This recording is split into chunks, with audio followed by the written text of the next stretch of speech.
Matt Chorley bringing you PMQs Unpacked here on Times Radio. We'll pause the action to explain what is going on, but let's go straight to the House of Commons. But before we do, I want to remind everybody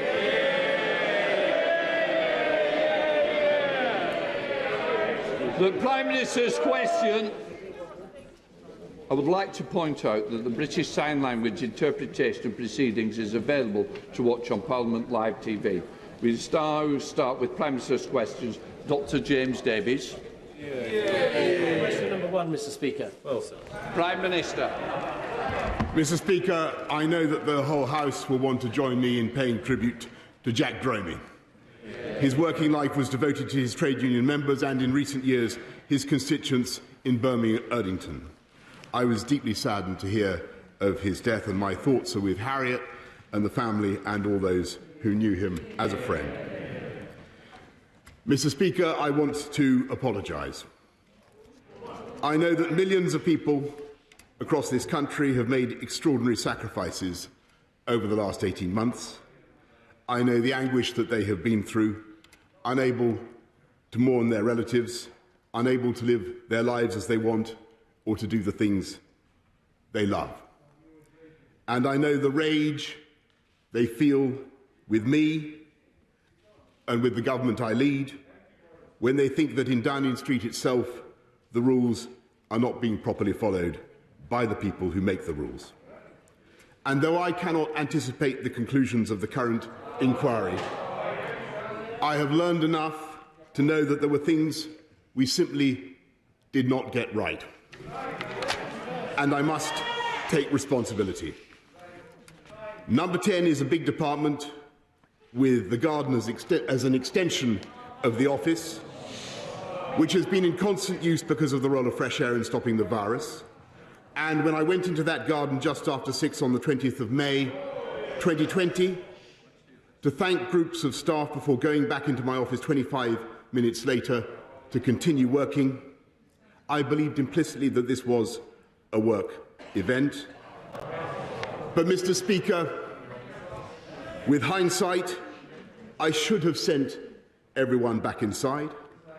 I should have found some other way to thank them. And I should have recognised that even if it could be said technically to fall within the guidance, there would be millions and millions of people who simply would not see it that way, people who suffered terribly, people who were forbidden from meeting loved ones at all, inside or outside. And to them and to this House, I offer my heartfelt apologies. And all I ask is that Sue Gray be allowed to complete her inquiry into that day and several others so that the full facts can be established. And I will, of course, come back to this House and make a statement. Mr. Speaker, this morning I had meetings with ministerial colleagues and others. In addition to my duties in this House, I shall have further such meetings later today. OK, let's jump in there, as we do here on PMQs Unpacked. Patrick Maguire, a full apology there from Boris Johnson. Further than we were expecting? Yes, I mean, quite the journey that, wasn't it? To start with, I thought there was a gap between the tone, i.e. uncharacteristically sombre, from Boris Johnson, when he started talking about fresh air circulating and Number 10's ambiguous status as a house, a rambling, ramshackle government department with a garden that was at once an office space and a conventional domestic garden. I thought, hang on, here come the excuses. But then he preempted those with something quite close to a full apology. It'd be interesting to see how Keir Starmer now plays this, because, as you say, he's gone much further. And also, crucially, given his reluctance to do so far, for the first time, Boris Johnson has confirmed he went to a lockdown-breaking party in the Downing Street garden.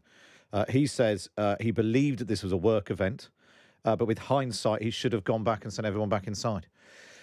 So there we are. That's Boris Johnson saying he wants to apologise to the nation, understanding the rage, I think, and anguish, he said at one point, people are suffering from.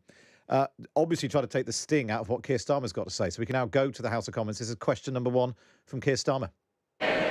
Thank you, Mr. Speaker. And can I join with the comments about Jack Dromey? We will, I think, be doing tributes in due course in relation to Jack.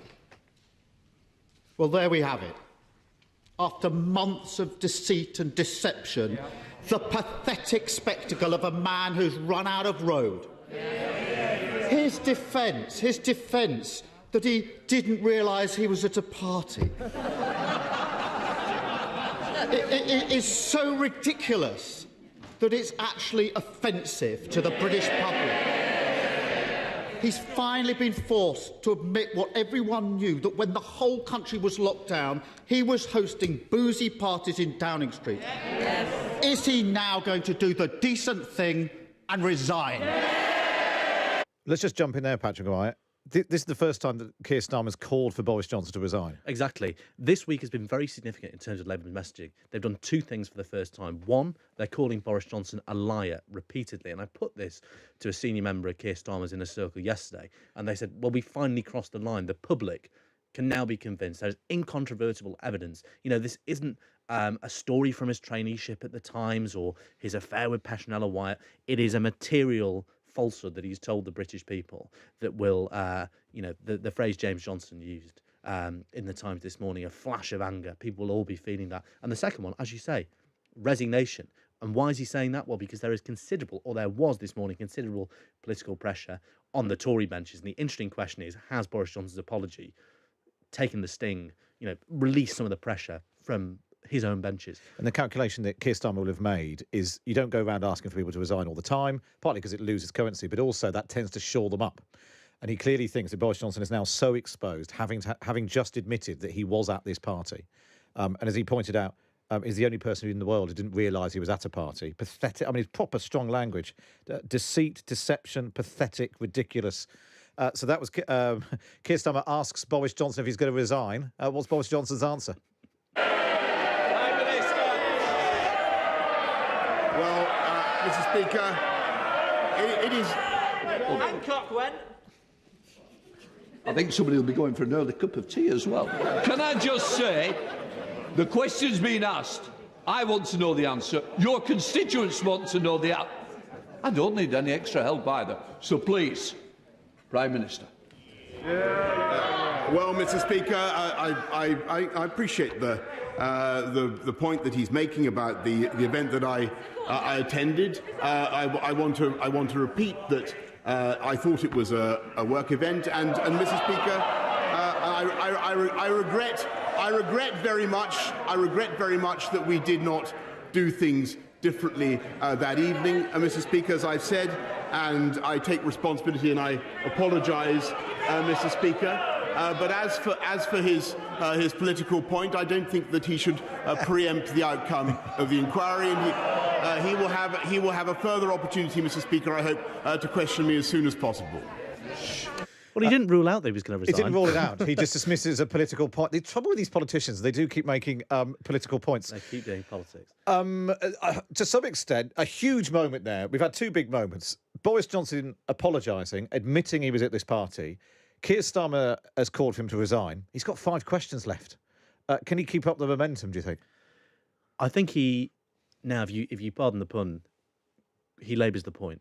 I understand that at some point in this sequence of questions, he's probably likely to lay it on quite thick with stories of the bereaved, of the kind we heard in the Commons yesterday. Angela Rayner. For the debate the Prime Minister didn't turn up to.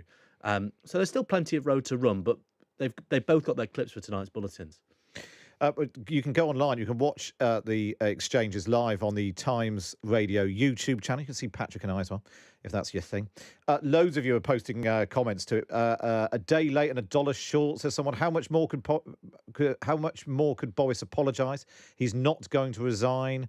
It's astonishing, says someone else. There you go. He's apologised. Let's move on, says someone. Every answer is Sue Gray. So if you want to let us know what you think of it, go to the Times Radio YouTube channel where you can watch the exchange. There's an awful lot of head shaking and shouting going on in the comments too. Let's go back to question number 2 from Keir Starmer. Keir Starmer. Well, that apology was pretty worthless, wasn't it? Let me tell him why this matters. Yesterday, in this chamber, honourable members told heart-wrenching stories about the sacrifices people across the country were making. This House and the whole country were moved by the honourable member for Strangford. as he talked about his mother-in-law dying alone. He was following the rules, whilst the Prime Minister was partying in Downing Street. Is the Prime Minister really so contemptuous of the British public that he thinks he can just ride this out? Mr. Speaker, I heard the testimony of the honourable member opposite, and I echo his sentiments. It was deeply moving. Nobody who heard that could fail to have been moved. And I know that people up and down the country made huge sacrifices throughout this pandemic, Mr. Speaker, and I understand the anger, the rage that they feel at the thought that that people in Downing Street were not following those rules. I regret the way the event I have described was handled. I bitterly regret it and wish that we could have done things differently. And I have and will continue to apologise for what we did. But, Mr. Speaker, he must wait for the inquiry, which will report as soon as possible. Okay, let's just pause that there. Patrick Maguire, the thing that immediately springs to mind, 8th of December, when we had the first lot of party allegations, Boris Johnson said in the House of Commons, I repeat that I've been repeatedly assured since these allegations emerged that there was no party and no COVID rules were broken. He's now admitted that there was a party because he was at it. Yes, indeed. I mean, it's a different party because there are quite a few of these at stake. But, this is the sort of thing. I wouldn't be surprised if we end up with sort of points of order and people demanding that he correct the record. No, exactly. And if there are any substance to the allegation that he's misled the House of Commons, it puts him in a very tricky position. And it puts a lot of Tory MPs who have made that their bar for his resignation in a tricky position. Or it puts them in, they simply have to go through their threat to call him resign. He's left a little bit of wiggle room there, though. Interesting use of the first person plural when he said we. I don't think it was the royal we. He's still talking about the team. Yeah. And there isn't much taking a personal responsibility or the buck stopping with Boris Johnson personally, despite the very sombre tone he's taking here.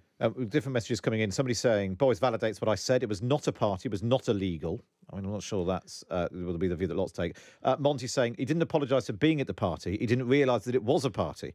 He apologised for not dispersing the work gathering. Now it's back to Sue Gray. Well, for now, it's back to Keir Starmer. Keir Starmer. Mr. Speaker, when the Prime Minister's former Health Secretary broke the rules, he resigned. Yes. And the Prime Minister said he was right to do so. When the Prime Minister's spokesperson laughed about the rules being broken, she resigned. That's Allegra Stratton. And the Prime Minister accepted that resignation. Why does the Prime Minister still think that the rules don't apply to him? Well, Mr. Speaker, that's not what I've said, and I understand the point that he makes. As I've said, Mr. Speaker, I regret the way things happened on the evening in question, and I apologise. But if I may say to him, I do think it would be better if he waited until the full conclusion of the inquiry, until the full facts are brought before this House, Mr. Speaker, and he will then have an opportunity to put his points again. I mean, he's trying to just get through this, isn't he, Boris Johnson? It's not, he's not. This might be the first one we get through without any reference to the European Medicines Agency or Captain vaccination and vacillation. Yeah. He just knows he's just got to just take his medicine today. Yes, but I mean, this in microcosm will be the tactic he and Number 10 employ for the next week, fortnight, however long it takes for Sue Gray to report. Right, this is a ready-made stock answer for whoever faces Stig and asthma tomorrow. Whichever poor cabinet minister is up. You imagine Gillian Keegan's phone might be ringing this evening, right? They will say, the Prime Minister rightly apologised yesterday, and of course it would be wrong for us to prejudge anything Sue Gray says. I don't think that's going to wash, given the scale of anger. That is what Boris Johnson did on Monday, when he literally laughed about when he was asked, were you at the party? And he laughed and said, that's a question for Sue Gray. He's now confirmed he was there. He knew the law because he passed the law. And he was there. So I'm not sure quite what Sue Gray's role is anymore. Counting vol-au-vents. Especially because they seem to have, second-guessed what Sue Gray is going to say. Yeah. That's a very, unlike most of Boris Johnson's speeches, you can tell he did not write that himself. There was lots of legally precise language, i.e., technically not in breach of the rules, but acknowledging the broader public sentiment. it wouldn't surprise me if a senior civil servant such as Sue Gray had written that in another world. Sue Gray wrote that statement. But anyway, Yeah. Well, let's see how Keir Starmer gets on now. Question number 4. This just isn't working, Prime Minister. No. Everyone could see what happened. Exactly. It started with reports of boozy parties in Downing Street during lockdown. The Prime Minister pretended that he had been assured there were no parties. Yeah. How that fits with his defence out, I do not know. Exactly. Then the video landed, blowing the Prime Minister's first defence out of the water. So then he pretended he was sickened and furious about the parties. Now it turns out he was at the parties all along. Can't the Prime Minister see why the British public think he's lying through his teeth? Prime Minister, it was what the public think, not what a member is saying against. Just to be clear, what Tory MPs there are pointing out is in the House of Commons you can't accuse someone of being a liar. Keir Starmer has very cleverly worded that to say that the public think he's been lying through his teeth, which is a very subtle difference. Using his lawyerly wiles to get around the standing orders. I did think that was a question I was going to pose at the start of this session. How will Keir Starmer square Labour's very belligerent public messaging with the rules of the chamber? They've done it very artfully there. Yeah, while Keir Starmer was socking it to him there, you've got Dominic Raab on one side and Liz Truss on the other side of Boris Johnson. It's a good job Liz Truss is wearing a mask. I'm sure she's licking her lips at the predicament the Prime Minister finds himself in. Rishi Sunak, unfortunately, isn't at PMQs because he's found himself in Ilfracombe, which is lovely at this time of year. Let's go back to the comments.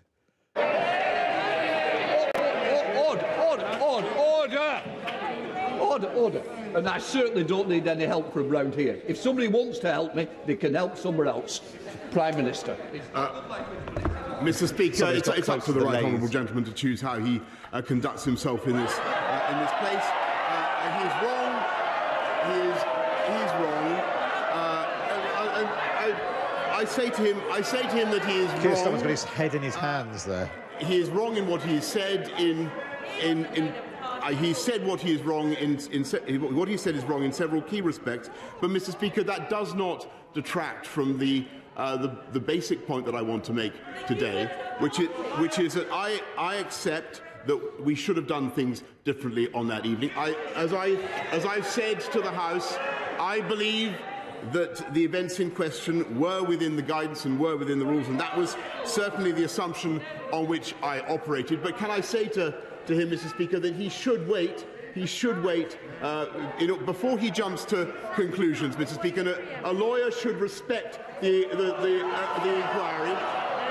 I hope that he will wait until the facts are established and brought to this House. All right, let's just jump in there. Now, there's an interesting discrepancy appearing here, Patrick Maguire. Keir Starmer keeps referring to events and parties, plural. Boris Johnson is still referring to the evening, the event. He's not conceding any other parties. No, it's not an apology for a culture of late night drinking.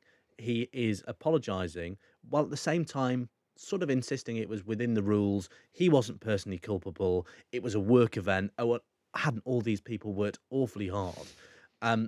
So yeah, there is a big gap there, and I think that gap might be a pitfall for the Prime Minister because the anger is clearly broader and more at this point more amorphous, right, than simply being about this party. This may have lit the kindling, but. And Boris Johnson saying, a lawyer should respect the inquiry process. And he says that he felt it didn't breach the rules. So clearly he's hoping, or maybe he knows, that Sue Gray is going to conclude that, yes, there was a gathering, but no, it didn't breach the rules. Exactly. By precise detail, but in spirit, while people around the country weren't seeing people, weren't going to work, but only able to meet one other person outdoors, that's completely different to what was going on in the Garden of Number 10. Yeah, exactly. Right. Nurses weren't able to go outside hospitals and have a knees up at the end of a long shift. As much as people wouldn't have begrudged them at the time, I'm exactly sure. Right, exactly. Well, they're probably too tired. That was question number 4. Let's go back to the House of Commons. It's PMQs Unpacked here on Times Radio, where we pause the action to explain what's going on. You can watch along on the Times Radio YouTube channel, where you can also post your comments And Glenn's just said, if Boris Johnson topples, it will not be due to Keir Starmer. Well, let's see if Keir Starmer has more success with question number 5. Mr Speaker, so we've got the Prime Minister attending Downing Street parties, a clear breach of the rules. We've got the Prime Minister putting forward a series of ridiculous denials which he knows are untrue, a clear breach of the ministerial code. That code says ministers who knowingly mislead Parliament will be expected to offer their resignation. The party's over, Prime Minister. The only question is, will the British public kick him out, will his party kick him out, or will he do the decent thing and resign? Mr Speaker, I just want to repeat that I think that the right honourable gentleman, I know that it is his objective and he's paid to try to remove me from office, Mr Speaker, and I appreciate that and I accept that. But may I humbly suggest to him that he should wait until the inquiry has concluded. He should study it for himself. And I will certainly respond as appropriate, and I hope that he does. But in the meantime, yes, Mr Speaker, I certainly wish that things had happened differently on the evening of May the 20th, Mr Speaker, and I apologise for all the misjudgments that have been made, for which I take, Mr Speaker, full responsibility. Keir Starmer. I apologise for all the mistakes that have been made, and take full responsibility. Again, it's that drawing a deliberate technical distinction between errors of judgment, which he can apologise for now and get ahead of the negative publicity, and give those Tory MPs still shameless enough to be loyal, and taking the payroll soup, as it were, to give them political cover, and what Sue Gray will adjudicate on. Her terms of reference say she is meant to judge on whether whatever gathering was in breach of whatever guidance was in place at the time.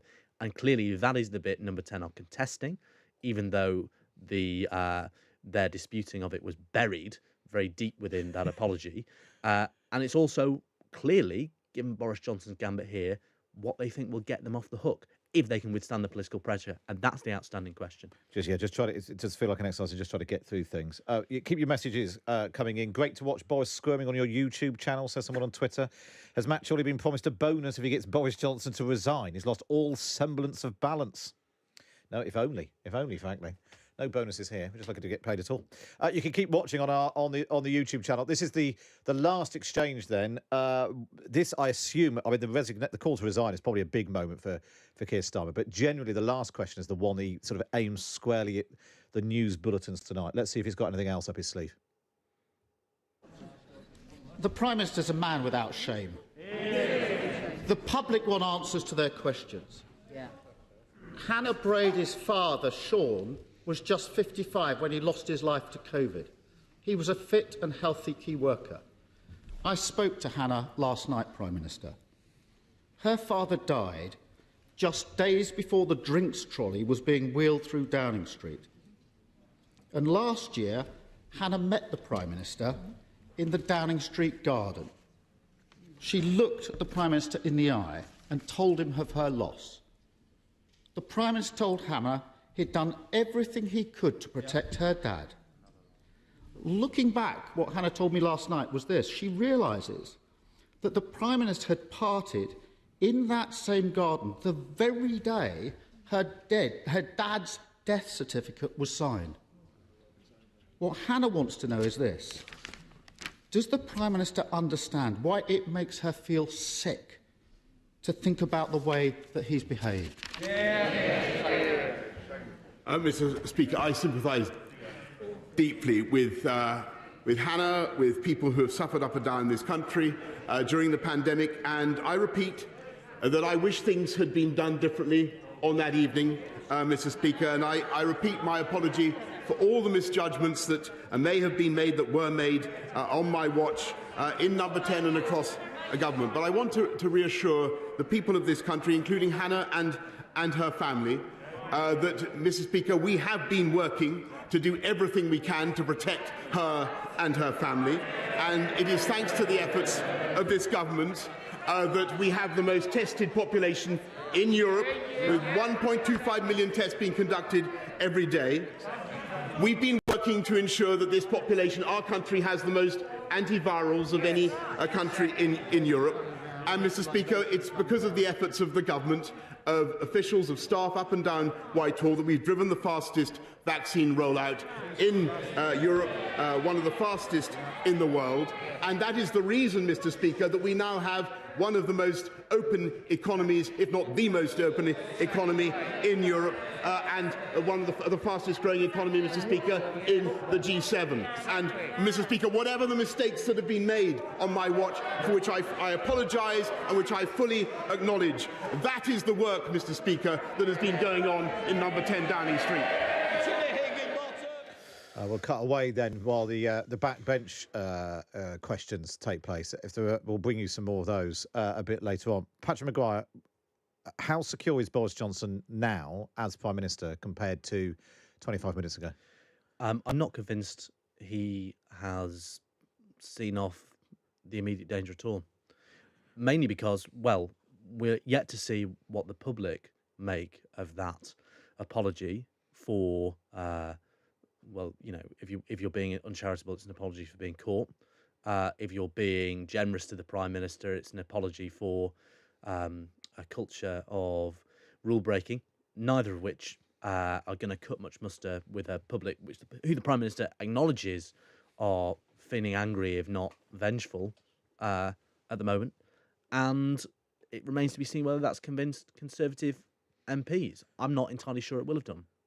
And it was notable in that last exchange, Boris Johnson did slip into the slightly usual record about be vaccinated. In fact, it was slightly repetitive. He went round in circles a bit, I think, because he wasn't quite building the cheers that he wanted. But the most tested in Europe, the most vaccinated in Europe, more antivirals than anyone else, fastest growing this and that in the G7, and trying to make the point that people working hard in number 10 have helped to deliver all of this. I'm not sure that's going to cut mustard, because it was possible to do all that without then having a knees up in the garden. No, exactly. And all we're hearing about, number 10 is an opaque place. Westminster is an opaque world for people who tune into politics at the top of the hour on Radio 2 or indeed Virgin Radio.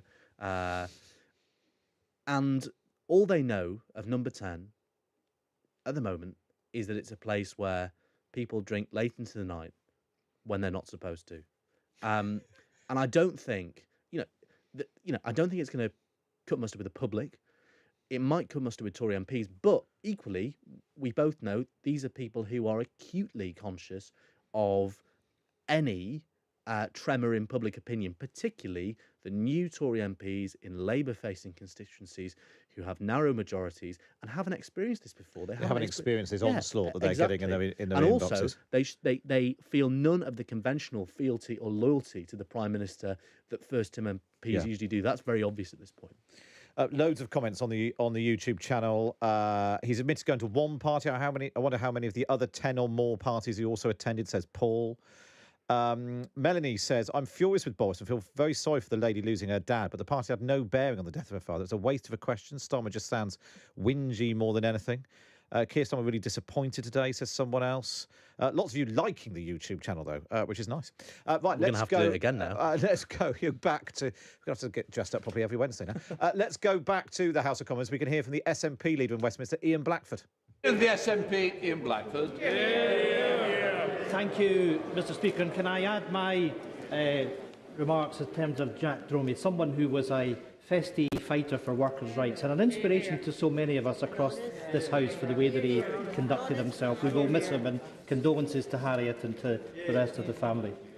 Mr. Speaker, the Prime Minister stands before us accused of betraying the nation's trust, of treating the public with contempt, of breaking the laws set by his own government.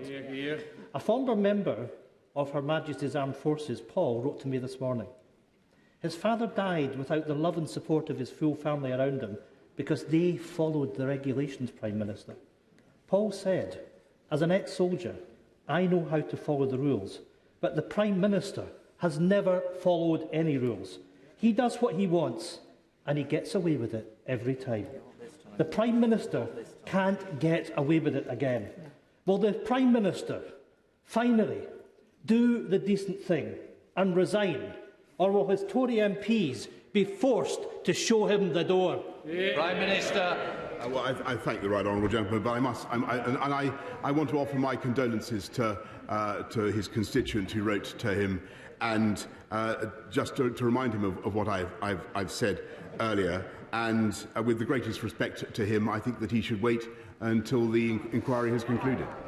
Ian Black. Let's pause that there. What do you think it is, Patrick Maguire, that Boris Johnson thinks is going to come out in this report from Sue Gray, which is going to in some way take the heat out of this? I think he is gambling, and you saw the first shoots of this in the way he phrased his description of the party, i.e. after work drinks or a sort of constellation of work meetings. I think he thinks, and this was always likely, that Sue Gray is going to say these things may have been ill-judged, but because of the unique nature and constitutional status of government buildings, we cannot say for certain that they breached the guidance. And, it will be for him to put a spin on that, saying, yes, it was misjudged, but the technicality will be, OK, I didn't oversee any law breaking. Perhaps some individual civil servants will need to be disciplined. There might be a symbolic cull of my Downing Street in a circle, but I can present myself as the person who took that on the chin and moved on. So we've heard from Keir Starmer, leader of the Labour Party. We've heard from Ian Blackford from the SNP. Now let's hear from an Alliance MP from Northern Ireland. This is Stephen Fowley. Thank you, Mr Speaker. Today's apology is too little, too late. If the Prime Minister was sincere, he could have apologised at any stage over the past 18 months, rather than waiting until he was found out. My constituents in North Down and people across the UK feel betrayed by the Prime Minister. We've had over 150,000 deaths from COVID over the past couple of years. We have seen standards in public life trashed.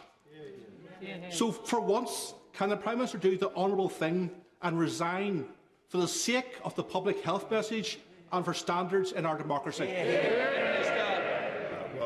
Mr Speaker, I can only repeat what I've said, and I understand the feelings he has about the effect of this pandemic on this country, and I certainly grieve for everybody who has died and who has suffered.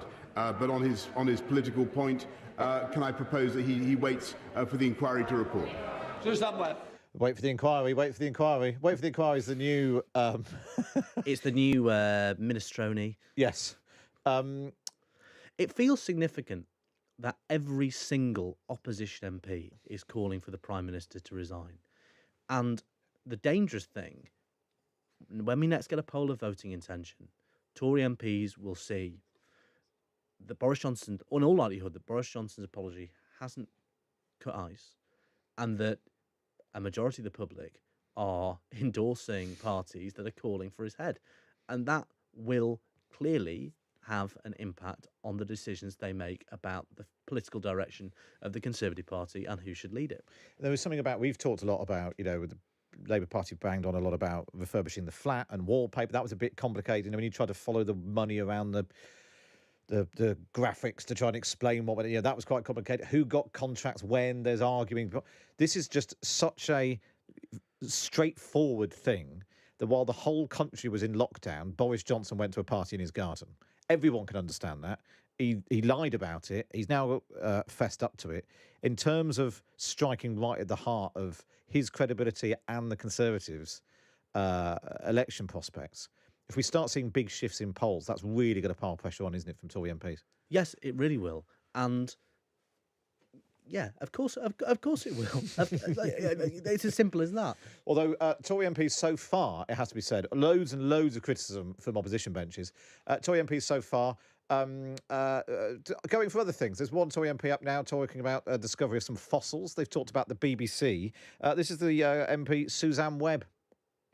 Thank you, Mr Speaker. I recently visited my local job centre and I'm absolutely pleased to announce that the adult claimant count is down 28% and the young adult claimant count is down 40%. Will the Prime Minister join me in thanking all the hard work of the Stourbridge Jobs Centre for their dedication to actually achieve these results, and also to contribute to the jobs revival that's happening across the West Midlands? 61,000 new jobs since March 2021. Oh, I don't think we even need to hear the answer to that. There's clearly Tory MPs have been put up, Patrick Maguire, to just ask about anything at all. Yeah, and well, hearing a Tory MP talk about the employment market is one, is something I don't want to do this afternoon, but two, it's a reminder of the story Boris Johnson will be telling himself, which is, real decent people in red walls. Well, Stourbridge isn't quite the red wall, but good earthy West Midlands places like Stourbridge really care about their jobs and the cost of living. Not that the Tories are doing anything about that either. They don't care about what happened 2 years ago. That'll be what the Prime Minister is saying. So they do serve, one, it fills airtime, and two, it's a reminder of what the Prime Minister will want to be hearing and what he'll be telling himself. But I mean, the fundamental, one of the other fundamental problems is summed up on the front of the Times today. You've got "say sorry or doom us all," ministers tell Johnson. I mean, he has at least done that. But the story on the top: Britain leads the Northern Hemisphere in outpacing pandemic. That's what he ought to be able to bang on about it. Well, and he tried to, end. But it's not washing, is it? It's not getting the credit. It is interesting, the focus group we did this week. People gave him the credit, benefit of the doubt, got through the pandemic. It had been difficult for any government. But this just the problem is telling a story about those two stories are part of the same continuum. Yeah, and we all choose when we tell an anecdote which bit to emphasise. If we're telling a story about a night out, you probably don't mention the kebab at the end, which ironically is what Boris Johnson is trying to emphasise this time. Like, hang on, you're saying he went to a kebab shop after the party at Number 10? Well, they're very fond of Deliveroo in Number 10. Yeah, they probably got a load of Five Guys. Follow the receipt. Follow the receipt. I thought it was a bit ambitious when Keir Starmer talked about the drinks trolley being wheeled through Downing Street, but in fact it was a load of people went to that Tesco Rose, the world's tiniest Tesco in Westminster. Glorified corridor. Yeah, it's just probably where COVID started. That place. Some of the food that I've bought from there before was probably worse than eating a bat as well. Right, let's go back to the House of Commons now. This is the SNP MP, Stephen Bonner. Mr Speaker, another week, another scandal for this Prime Minister and his utterly shameless government. For 2 years, my constituents made sacrifice after sacrifice, spending time away from our loved ones, missing out on important life events. Some paid the ultimate sacrifice, while he partied away. Yep. Figures released just last night show that 79% of people in Scotland think the Prime Minister should step down. Yep. Does the Prime Minister now realise that it's clear to all that, while he may not understand how to be socially distant from others, there is no doubt that he is morally distant from the rest of us across these nations, and the best thing he can do now is go. Resign, Prime Minister. Prime Minister. Mr Speaker, I thank the honourable member for the SNP, and I repeat the point that I've made earlier on. I don't think that he should preempt or anticipate the inquiry. It's strange that Boris Johnson didn't wait for Stephen Bonner's question to decide. Go on, fine, now you've asked, I will resign. But how is this remotely sustainable? Every government minister, every day this scandal continues, and it's going to roll on and on and on until we get Sue Gray's report. How is it remotely sustainable in the face of rising political pressure, rising anger, for the answer every government minister gives to every question, every pool interview the Prime Minister does? He can't hide under a rock for the next week, although that's the Chancellor's tactic of choice, isn't it? But Rishi Sunak is in Ilfracombe, we should point out, rather than being on the front bench. How on earth is this going to work? Don't ask me. I'm not Jack Doyle, the under fire director of communications in Downing Street. So many of you have been sending in comments. There are lots of comments on the YouTube channel. There's an especially extended edition of PMQs Unpacked. You can watch it live on the Times Radio YouTube channel, where lots of you are posting comments. People saying this is all a distraction, waiting for a Tory to stand up and ask about the frogs in a local pond under threat. Somebody says, I don't think Matt Chorley will get his show sponsored by Tesco anytime soon. They're very welcome, but it is a very, very small Tesco. John says, I think your listeners might welcome a little bit of balance this morning. Well, we played the question about the the jobs figures. Well, I think that, Suzanne Webb's there is a degree of balance. Most of the Parliamentary Conservative Party, the Labour Party, the SNP, the Liberal Democrats, everyone in Northern Ireland and Scotland agree that the Prime Minister should resign. or rather, that's probably an exaggeration about Tory MPs, but there are serious questions about the Prime Minister's leadership. You can't get more balanced than that. And actually, there was that YouGov poll that came out yesterday, overnight, on how should Boris Johnson resign. And it was a huge figure, wasn't it? Was it 70-odd% thought that Boris Johnson resign? 56%, and significantly a third of Tory voters. Yeah, which is not significant. chunky. But anyway, John, I've read out your message, so that's a bit of balance for you. They just keep coming, though. This is the Labour MP, Carl Turner. He's not apologised, Mr. Speaker, for breaking the rules and breaking the law. He's sorry because he's been caught. He is bang to rights. So when my constituents were making unimaginable decisions, he was hosting a boozy party in Downing Street. So how does he think he can still maintain the one rule for him and another for the rest of us? He cannot, and he must resign. Mr. Speaker, I refer to the answer I gave earlier on. He's not even bothering to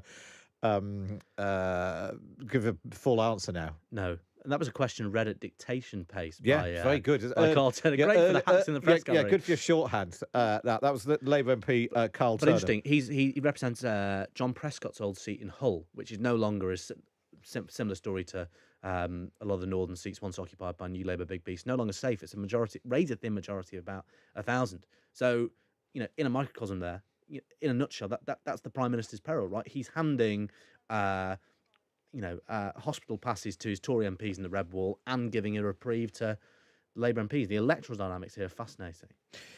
OK, they just keep coming. We've got the Conservative MP, Jack Brereton.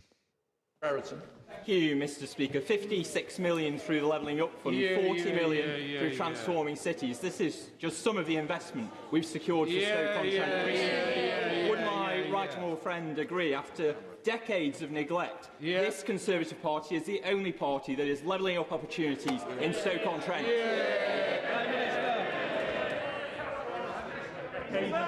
Prime Minister. Well, I thank my honourable friend. He is a fantastic champion for Stoke-on-Trent, and in addition to all the things that we are supporting in Stoke-on-Trent, I'm delighted to say that Stoke-on-Trent will become the home to the Home Office as well. Good news for Stoke-on-Trent, Patrick Maguire. Well, at least good news for someone this afternoon. It's interesting to hear Tory MPs stick to their whip-written questions, isn't it? It's a reminder that even at the most, points of acute danger, Number 10 does retain that power of patronage.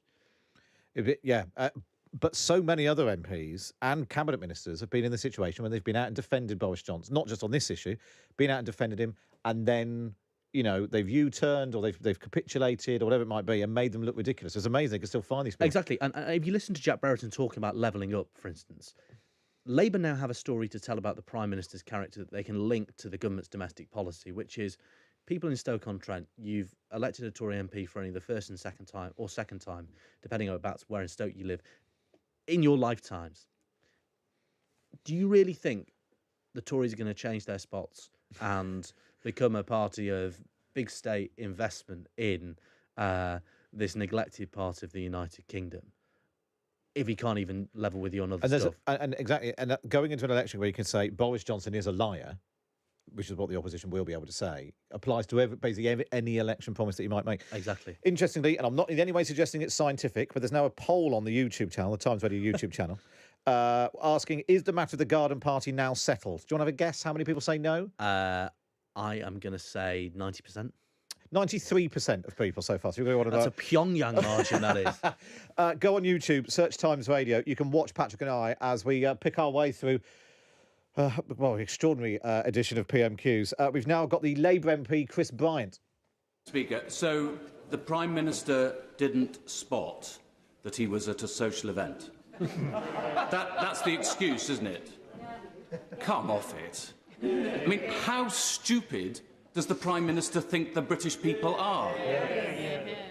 The worst of it is he's already managed to completely destroy Allegra Stratton's career. He's tarnished the reputation of Lord Geit, and now he's making fools of every single MP who cheered him earlier. Every single one who goes out on the radio and television to defend this shower of shenanigans.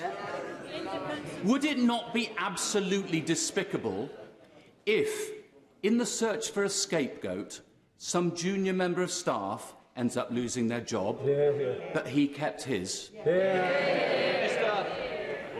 I'm grateful as ever, Mr. Speaker, to the right honourable gentleman. I think a former member of the Conservative Party, as I understand it.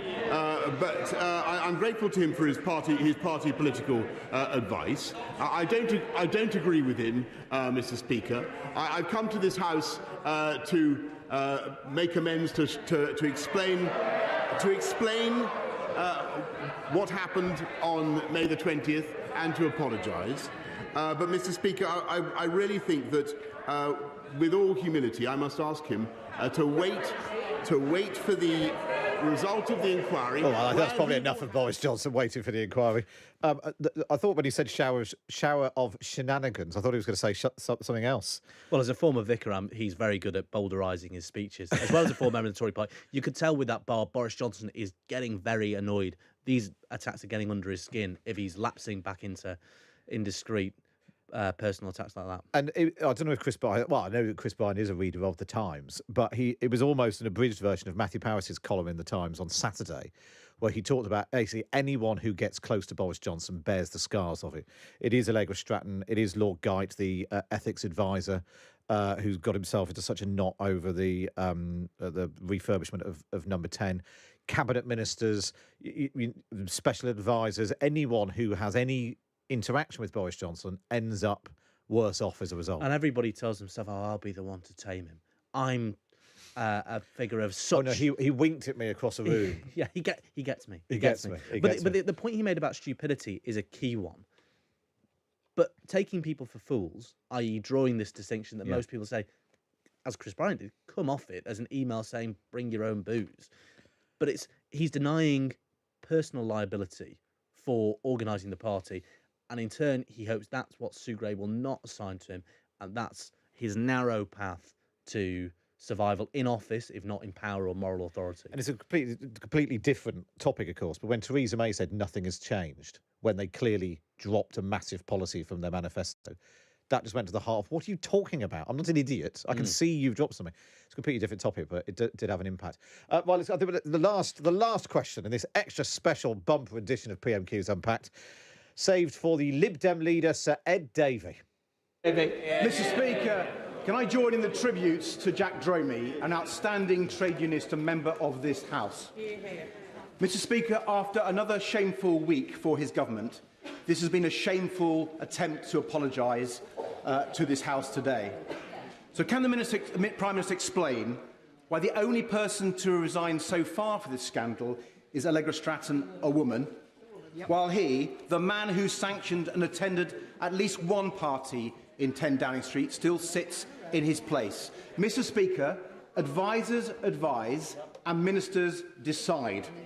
So will the Prime Minister, for the good of the country, accept that the party is over and decide to resign? Prime Minister. Mr. Speaker, I thank him for his question.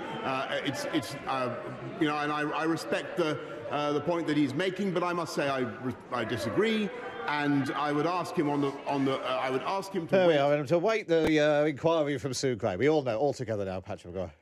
We certainly do. I thought it was quite a cute point made by Ed Davey there in highlighting the mistreatment of Allegra Stratton, if you want to call it that, saying the only person who's carried the can is a woman. Who wasn't at the party. I mean, she clearly knew about it and joked about it off camera with a group of people who may or may not have been at the said cheese and wine party. But she literally laughed about an event she wasn't at, whereas Boris Johnson lied about an event he was at. Yes, exactly. And Ed Davey is deliberately highlighting that Boris Johnson has a woman problem, both in his personal life and his professional life, but also he hopes to turn that into a woman problem electorally. We know the Tories poll badly among women, or Boris Johnson personally polls much worse among women. You know, his victory in 2019 was very much fueled by working class men, among whom he polls much better. So it's interesting about Ed Davey and the Lib Dems Just trying to pursue kneeling that. Yeah. Well, it's been quite an edition of PMQs. What a fortuitous thing that we managed to stream this one online. Thank you for all of your comments. If you are just joining us here on Times Radio, it's coming up to, 3/4 of an hour ago now. Boris Johnson gets up at the start of PMQs and finally offers the apology that Cabinet Ministers, Tory MPs had been demanding. Let's take a listen again. Mr. Speaker, I want to apologise.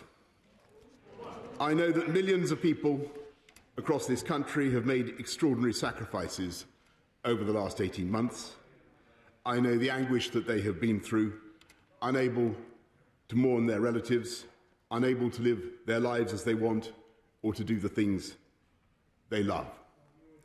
And I know the rage they feel with me and with the government I lead when they think that in Downing Street itself the rules are not being properly followed by the people who make the rules. And though I cannot anticipate the conclusions of the current inquiry, I have learned enough to know that there were things we simply did not get right. And I must take responsibility. Number 10 is a big department with the garden as an extension of the office, which has been in constant use because of the role of fresh air in stopping the virus. And when I went into that garden just after 6 on the 20th of May 2020 to thank groups of staff before going back into my office 25 minutes later to continue working, I believed implicitly that this was a work event. But, Mr. Speaker, with hindsight, I should have sent everyone back inside. I should have found some other way to thank them. And I should have recognised that even if it could be said technically to fall within the guidance, there would be millions and millions of people who simply would not see it that way, people who suffered terribly, people who were forbidden from meeting loved ones at all, inside or outside. And to them and to this House, I offer my heartfelt apologies. And all I ask is that Sue Gray be allowed to complete her inquiry into that day and several others so that the full facts can be established. And I will, of course, come back to this House and make a statement. So there we are. That was Boris Johnson's apology to the House of Commons a little under an hour ago, which then led Keir Starmer to call for his resignation, the first time that Keir Starmer has done that. Which brings us to the end of PMQs. Thank you for watching along on YouTube. Yes, we will do it again next week. Who knows what state we'll be in by next week. My thanks to Patrick Maguire, Times Red Box editor, for talking us through all of that. Kate Borsay's up at 1 o'clock, but up next, we'll do the quiz. Aisha Hazarika, Saturday and Sunday afternoon from 4 on Times.